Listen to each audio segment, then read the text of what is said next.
I'm going to be doing a second video on fake Waterloo metals. There's another area I wanted to cover on the first video that I just decided to make a second video because it would have made the video too long, the first one. So during the process of putting together my photos and looking at die-struck forgeries on the internet, I discovered 3 different versions of this metal. Let me start the obverse first. So here's the obverse. This is the printout we're using on the first video, and I was showing you the areas to look at to spot these forgeries.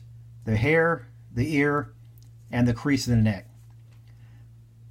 So like I said, during this process of doing this, I discovered different variations. So let's look at the ear on this one. So look at the shape of the ear and the neck, the crease of the neck. Let's look at the other die-struck forgery. We'll call this one the photo. This will be the printout. This will be the photo. This is a metal that was on the dealer's website. Let's look at the ear. If you look at that ear, totally different shape than the one we're just looking at. The neck, that crease, different, totally different. More of a crease, deeper. Ear, bigger, totally different look. Let's look at the forgery here. Not even the same ear. Different ear. That crease is not as deep. The profiles of the image here, the profiles look somewhat the same. Let's look at the reverse now of these two metals. I'm going to go over these two first, and I'll bring the third one in. So let's look at the reverse now of these two. We have Seated Victory. We're going to go to the head here and look at the head on this forgery.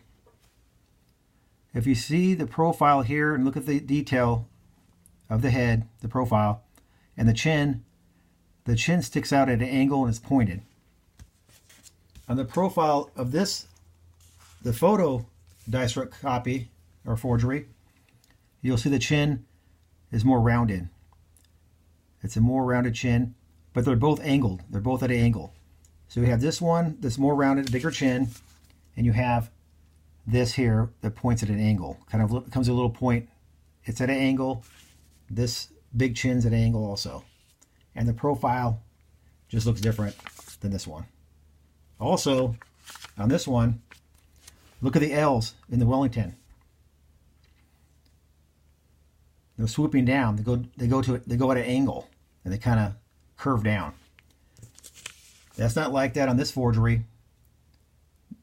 They're done straight. They're not swooping down. Little ends kind of swooping down. Different dyes. These metals have totally different dyes. These are 2 different metals. Let's bring the third one into it now.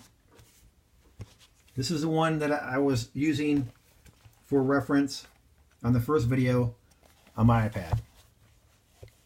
So here is the obverse. Let's look at the ear. This ear looks totally different than the ears we just looked at on the other 2. This is a different shape than this one here and the printout, the one that's on the printout. 3 different ears. The neck, I can't tell the neck. It's not a good image. I can't really see the neck. But what's different on this one than the other 2 die-struck forgeries is the profile.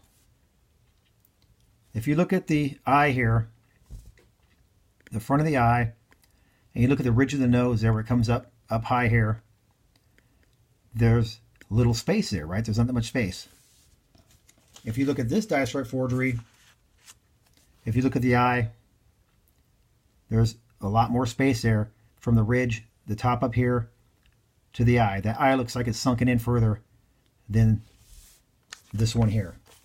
So this is a totally different profile than the other 2. The other 2, the printout and this one, look similar. They have the eyes both look like this. They look sunken in. So this is different. So this is a different profile, a little different looking. So this metal is different from this one to the printout. Different dyes.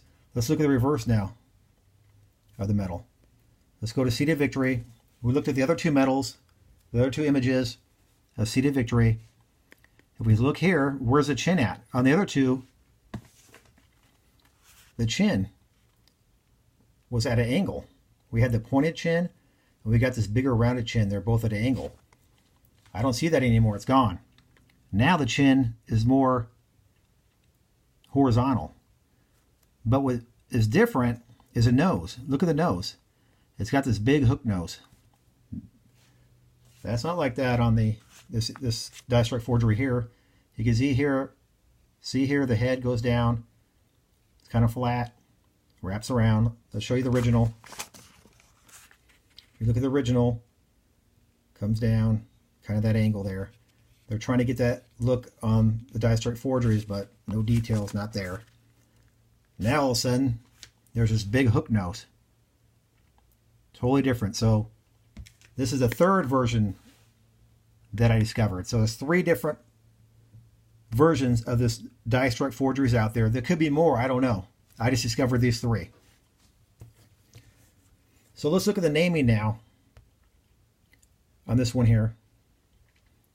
We were looking at the naming on this one on the first video. Remember, we're looking at the battalion, the edge details on this metal here, and this is the one where they actually made the T's look different to try to make it look like the original, but we know it's not original because these letters don't look hand done. But this is the metal here with the details trying to match the original. So this metal here is different from this version where the naming all look the same. Because on the foot, I had this metal on the foot, the 2 O's match, and if there's other letters in here the same, they all match. So this version, the letters are all the same. On the version I just showed you in the iPad, they started to make it try to look like it's original lettering. But it still won't work because we know the areas to pick out. If we go to the design and we look at the hair here, the ear, and these other areas I pointed out in the first video, we will discover and identify these Die Strike forgeries. So I wanted to cover that just to show you the different versions. I don't know who is doing this or how many people are doing this, but it's very interesting to find 3 different versions of this Die Strike forgery. They can keep doing what they're doing like I was saying, but you'll still discover these forgeries by looking at these areas. And also I wanted to go over